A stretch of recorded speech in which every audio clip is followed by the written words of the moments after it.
Oh, hello. My name is Mara, and welcome to Books Like Whoa.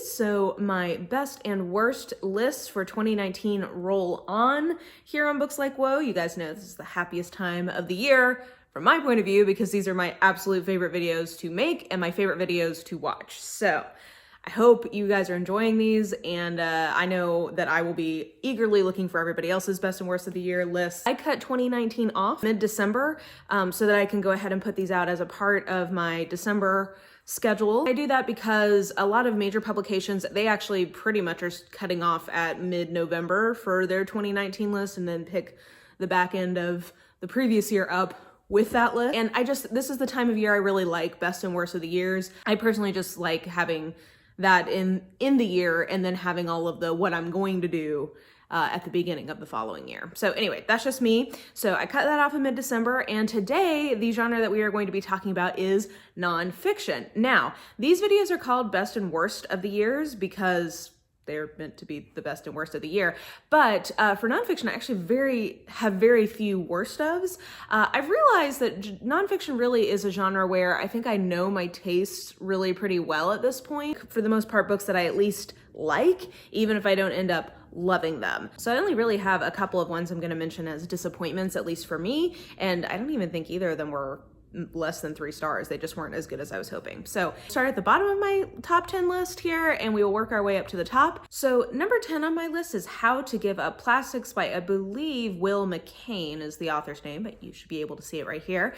And the reason I put this on the list, I gave this 4 stars, but I wanted to put it on because I think this is a great example of what I would describe as useful nonfiction or practicable nonfiction, nonfiction that you can apply to your life. Particular book explains, I think, pretty well in the title what it is trying to help you do, which is how to give up single-use plastics in your life and then plastics in general.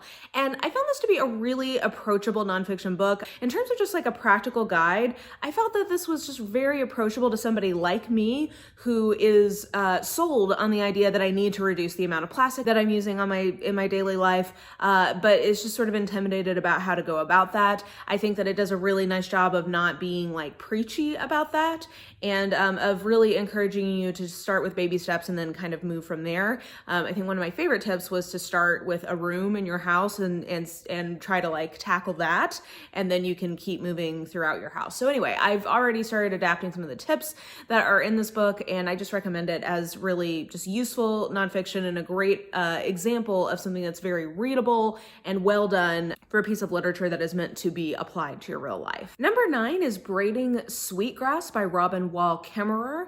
And this is one where the writing in this is just stellar. It is maybe the best nature writing I have ever read in all my days. It's beautifully written. I ended up reading this almost like a devotional or sort of like poetry. I would just read like a chapter a day kind of a thing, and I had the audiobook, so I had the author narrating to me. And the kind of idea of this book is different ways of knowing, so like different kind of epistemologies of nature between sort of like Western science and indigenous wisdom, and infusing those and talking about the way where I think basically this is just a really beautiful reflection on how there are valid different ways of knowing things, and we can come to the same conclusions through different means. And, I don't think it's not something that's meant to like invalidate the scientific method or anything like that. That's not the project of the book. What it's saying is that, there's space for things in addition to the scientific method. And I don't know, I just think it's a really thoughtful meditation on the author's own life, because there's also a lot of elements of memoir in this, and her own kind of history, her family's experience with being put on reservations, and et cetera, et cetera. It's a very beautiful meditative book. And so if you are looking for something that's just sort of like really delicious to savor in a nonfiction kind of memoir-y science nature book, like you're not going to do much better than this. It's just a truly beautiful book that I would, if you're at all interested in it, if you can, deal with a little bit of woo-woo kind of elements to it, I think you'll enjoy it. It's excellent. Number 8 is The Witches Are Coming by Lindy West. And I felt like this had to be on here because this is a book, so we're still in 4-star territory, and this is a book where I couldn't go higher than 4 stars because I'm not sure that it fully comes together as a book, as a collection of essays, as well as I would want it to for a all-time favorite kind of book. But I just highlighted the crap out of this book. Like, I underlined so many lines. I felt like this is a book where the individual lines or sentences add a lot to the reading experience beyond the overall idea of what it's trying to say. And really, this is a book, kind of an essay collection, meditating on our current moment of pop culture and political life in the US, kind of in the era of Trump.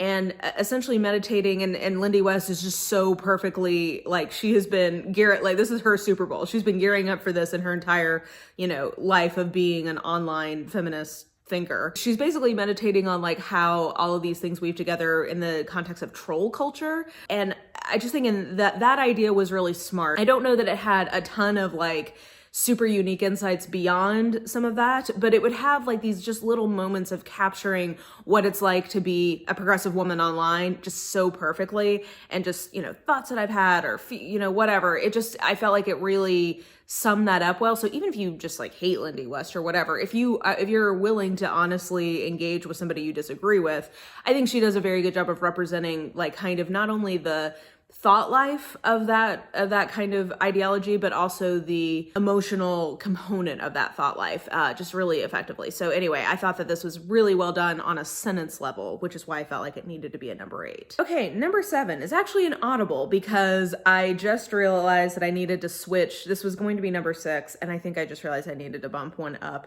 and give it a little bit of a higher rating. So number 7 is going to be Smoke Gets in Your Eyes by Caitlyn Doughty, which is basically, it's a memoir. It also does have a lot of science writing in it, which you'll see, I'm just realizing is a recurring theme on this list. I tend to like a little bit of an infusion of both of those things, but it's her time training to become a mortician and working in her first mortuary, her first funeral home. And it's a book that really honestly talks a lot about death, what happens when we die, and also just her personal journey of finding her place in that industry and the journey she was on with confronting her own mortality alongside that. And I don't want to say much more, because I think that this is a book that really rewards going with her on that journey and not knowing too much about it beforehand. But it just was really thoughtful. It's very darkly comedic. It has a lot of gallows humor, and it's a tough read in the sense of it's dark subject material. I happen to have, but I wonder like subconsciously if it was purposeful, I happen to have read this out on the 6-month anniversary of my father's death. Caitlyn Doughty also has a great YouTube channel here on the platform called Ask a Mortician. And when my dad had previously been ill with cancer, I actually really found her content very comforting, because she's somebody who can talk very frankly and engagingly about what happens when we die in terms of our bodies, and also like the processes of dying and what our options are in terms of, funeral planning and all of that. And it's hard. I think we've lost, in at least in American culture, an ability to talk frankly about the fact that we are all on a one-way ticket out of here. There's just so much fear around death, and it's something that we very much professionalized and kind of removed from lived experience on a daily basis.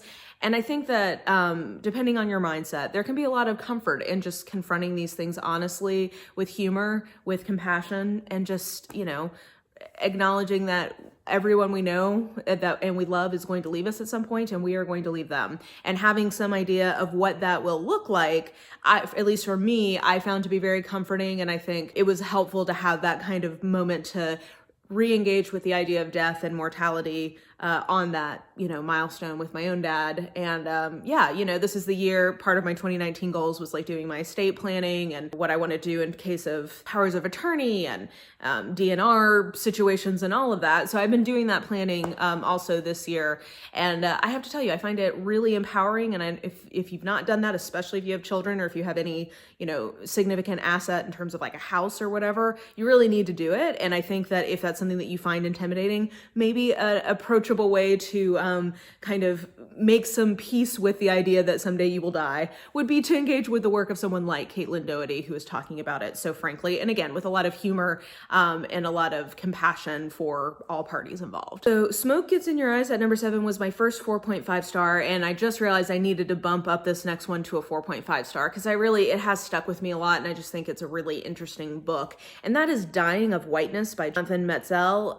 This is just a really and I'm probably completely, I'm somebody who's in the tank for this project because Jonathan Metzl is a psychiatrist or psychologist, I forget, who lives and works here in Nashville, which is where I live, at Vanderbilt. And really a big part of what he is exploring is the idea of how white identity, ideas of national identity and racial identity, how that kind of political disposition actually correlates to health outcomes. And he does these different case studies in Kansas, here in Tennessee, also in Missouri, I believe.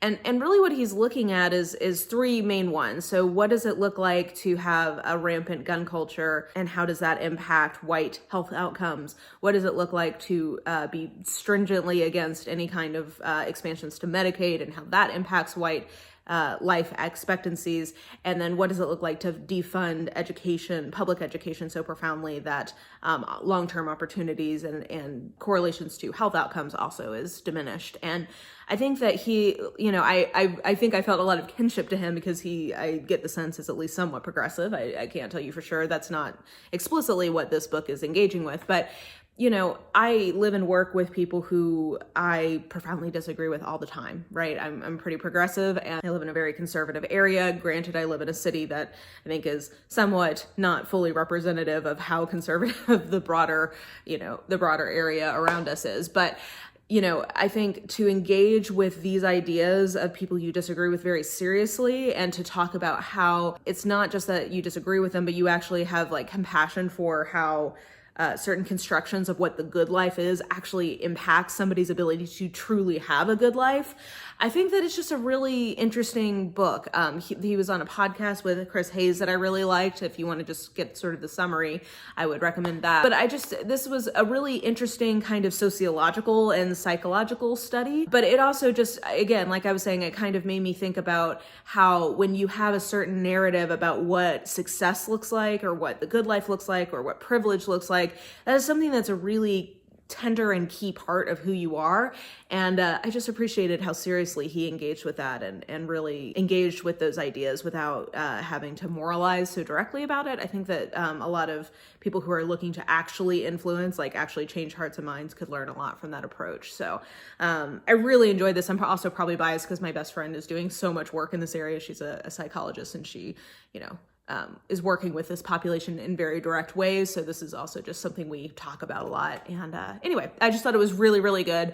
And it really stuck with me. Okay, cracking into the top 5 here, still at 4.5 stars. I have Quit Like a Millionaire by Kristy, Shen, and Bryce Leung.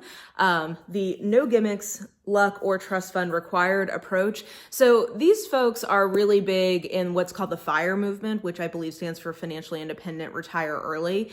And it's basically an entire group that's very invested in the idea of work, how to quickly accumulate wealth in the early part of your career so that you can then pivot to living off your investments as early as possible in your life. And there's a lot of, this gets kind of to what we were talking about earlier with How to Give Up Plastics. This is a book that is very rooted in a how-to or applicable nonfiction. And I think that this is a really good example of how to do that in a very readable and engaging way. There's a lot of elements of memoir in this because Kristy Shen actually was raised in China in just dire poverty.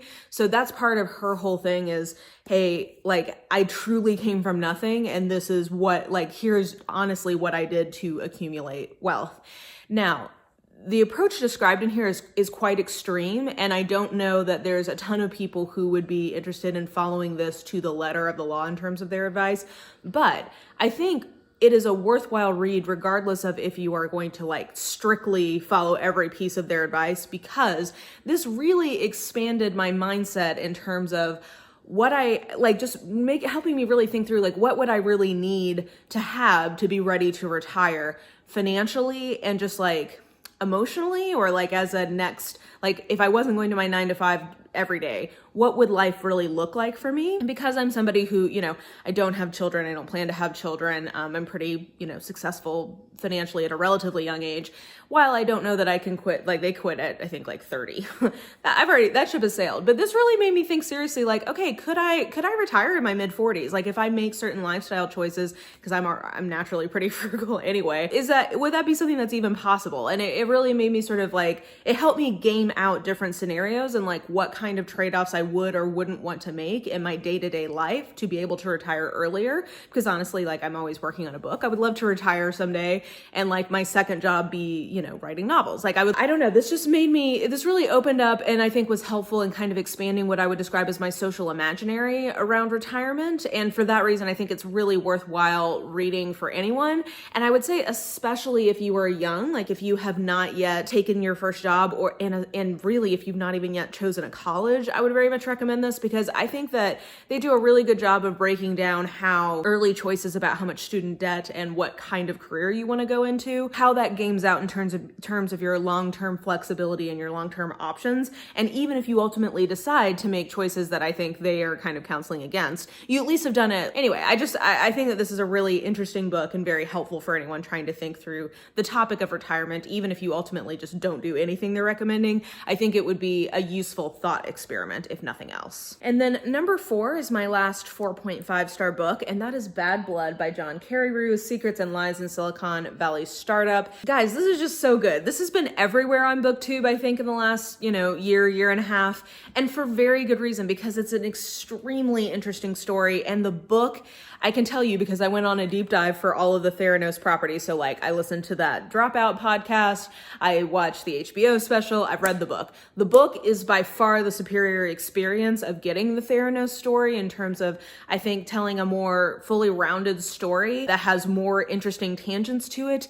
And it has a thing, which we are about to talk about again, that I love in it, which is that it also has the story behind the story. So the first half of this book, if you don't know Theranos, it's like kind of a famous, think like Enron kind of deal, where it just was a company that was vastly overvalued and like had a huge bust when they, somebody, John Carreyrou, basically told everyone like, hey, the emperor has no clothes. And so it's the story of how that entire like just super toxic work culture. I mean, talk about like a place you would never want to work. If you ever think to yourself, this reminds me of something I read in Bad Blood, like you need to get out of that job kind of a thing. So it details all of, sort of the craziness that was happening. And then in the back half of the book, you start seeing how people start blowing whistles and how, basically this got exposed. And you see it from John Carreyrou's point of view, who was the equivalent of like a Woodward Bernstein guy who blew up in the story. So I just think that this reads really well. If you are looking to give somebody a gift of something that reads like fiction, even though it's nonfiction, this is a great option. It just is super bingeable, well written, like fascinating story, and lots of sort of tropes of nonfiction that I personally just love. So this was just straight up my alley, and I would highly, highly recommend this. This is definitely like a really good one. Okay, and number 3 is sort of a weird situation. So we're entering 5-star territory now. And number 3 is actually 2 books.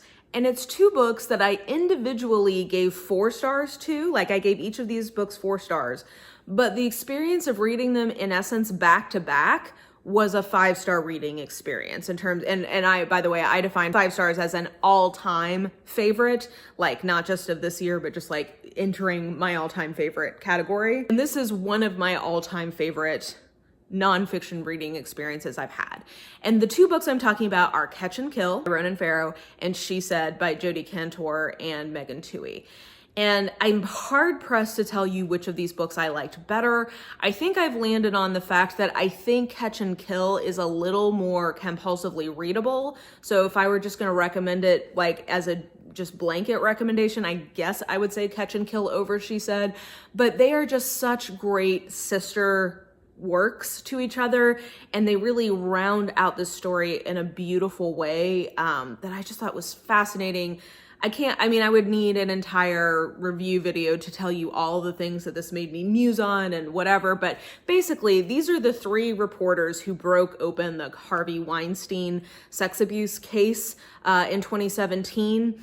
And especially in Ronan Farrow's book, there is a lot of like behind the scenes of journalism pieces of these where you're seeing why it took so long for the story to break open. And it has so much to do with like systemic patriarchy, systemic like protection of people in power. It just, both of these books you can't put down. They're so interesting, horrifying, it's talking about sexual assault, so it's very difficult to read. If that's something that bothers you, you won't like this. But both of these are just beautifully written. I can recommend, I did audio for both, and I think the audio on both is really good. I think Ronan Farrow in particular is a very good audio narrator, and he does imitations of the people who you know, like that he does imitations of some of the celebrities you know, including his estranged father, Woody Allen, and that alone is worth the price of admission on the audiobook. So I like them both a lot as audio.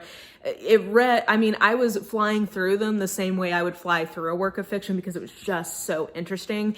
And I think the kind of totality of these two works coming together just really makes you remember why we have a free and independent press and why the press is the only profession explicitly protected in the Constitution. It's so important. They are not perfect, and I think that both of these books are exposing, especially Catch and Kill, are exposing a lot of the failings of our current state of institutionalized journalism. So not perfect, but just the idea that there are people whose entire lives are dedicated to trying to get out to the rest of us what the truth is insofar as it can be known. I think it's a real affirmation to that. I think it's a real affirmation to women having enough and standing up in solidarity and support with one another. So it just really gave me, there was a quote and she said that really made me cry. It was, I think when they finally, I'm going to even get teary saying this, when Megan Twohey and Jody Kantor finally, I think got their big break in the case where they knew they were going to be able to publish everything. It said, I'm going to cry. It said they laughed with relief, sisterhood, and esprit de corps. And I think that just the experience of reading these books, that's how it felt, of just seeing someone lay it all out is just really lovely.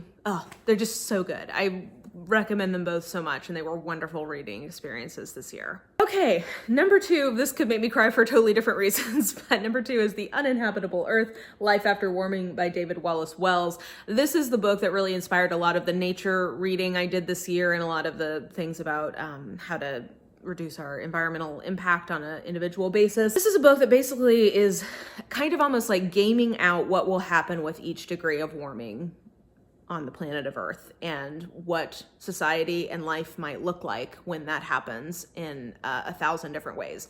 This is a really hard book to read, but it's one that I really recommend people at least give a shot because I think that this does a really good job.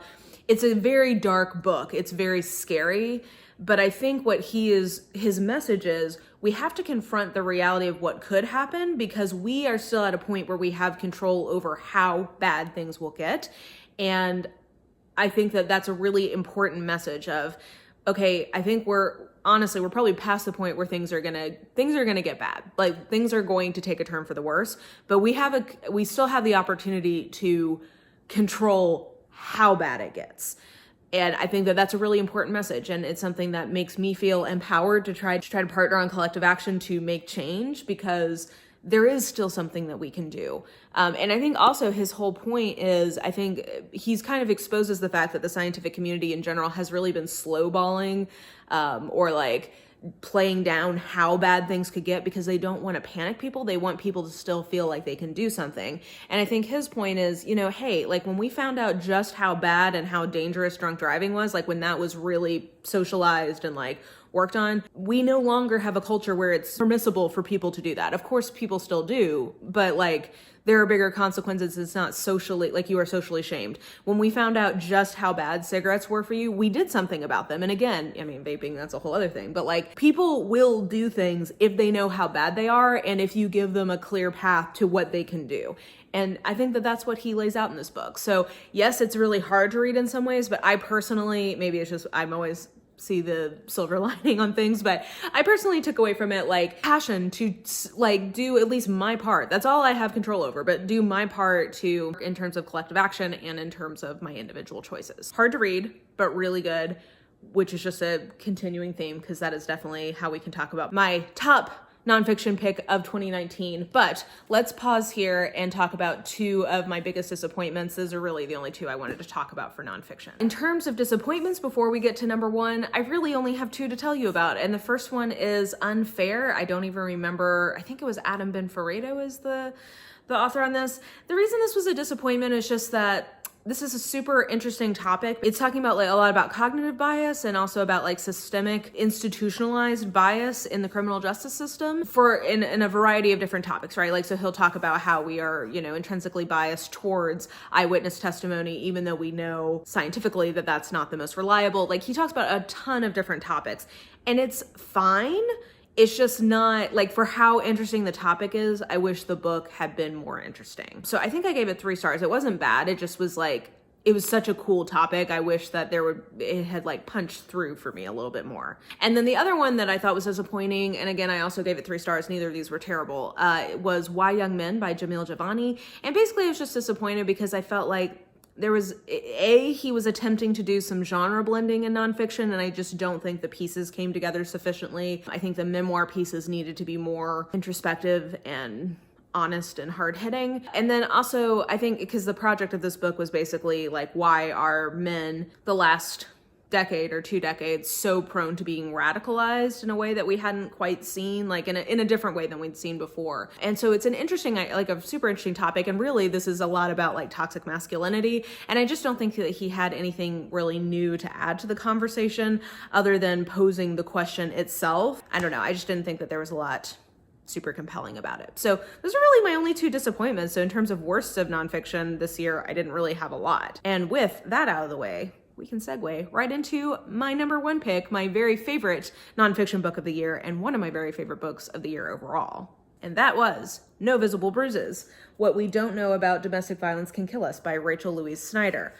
This book is so excellent and something that I would really recommend to just about anyone. Now, as you can tell just from the title, trigger warning. So like, if you can't deal with this, I understand, but I would really challenge anyone who, isn't going to have like emotional trauma from reading this to read it, because I think that this really seriously interrogates the entire cycle of domestic abuse, how it happens, and what each person in the cycle is getting out of that dynamic. That sounds like saying that sounds kind of odd, but what I mean by that is there are reasons why people get trapped into this cycle, both the abuser and the person being abused.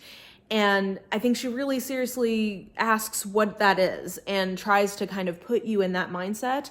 There's also a lot of kind of what I would describe as true crime elements to this, because she spends the first kind of third of this book looking at a particular case study of a family annihilator and kind of what all led up to that. And it's just a really thoughtful book that I think, kind of in contrast to what I was talking about just a minute ago with Why Young Men, I think that this is just basically a case study about toxic masculinity and really what the ultimate end of it can be.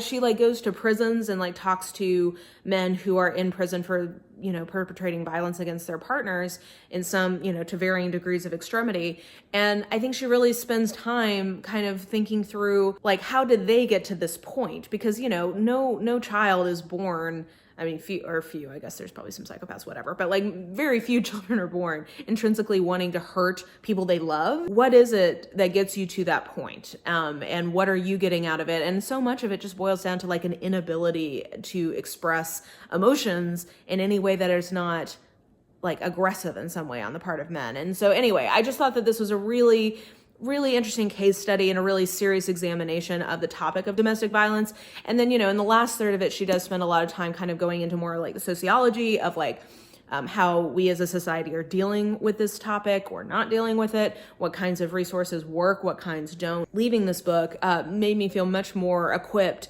to identify people in my life who might be in this circumstance and have a better idea of what I could actually do to help them if I, identified that. So this is just really excellent and I really recommend it. I did listen to the audiobook first, And I can recommend that to you. And yeah, just overall, this is fantastic. I think I've seen it on some best of the year lists, so I'm glad that it's getting some love, and I just would highly commend this to you. There you go. That is me wrapping up a very good year of nonfiction reading. Like I was saying at the beginning, I think I have come to the point in my sort of reading life where I'm pretty good at picking nonfiction books for myself. Like I know my taste pretty well, and I've also figured out what format works best for me for different types of books, etc. So this was another really good year of nonfiction reading. I would say not as good. Last year was like a standout year of nonfiction reading, but really strong overall. It was, you know, I definitely had a lot of contenders that could have made this list. And I continue to enjoy all kinds of nonfiction, as you guys know if you watch this channel. So that was my best and worst of 2019 for nonfiction. Definitely let me know in the comments if you've read any of these books, what you thought of them, as well as any highs or lows for your nonfiction reading in 2019. So I think that will do it for now. So yeah, if you enjoyed this video, please like, subscribe, follow me on the social medias if you are so inclined. I have all of that information listed in the description box below, and I think that will do it. I hope you are having an absolutely lovely day, and I will just talk to you soon. Bye!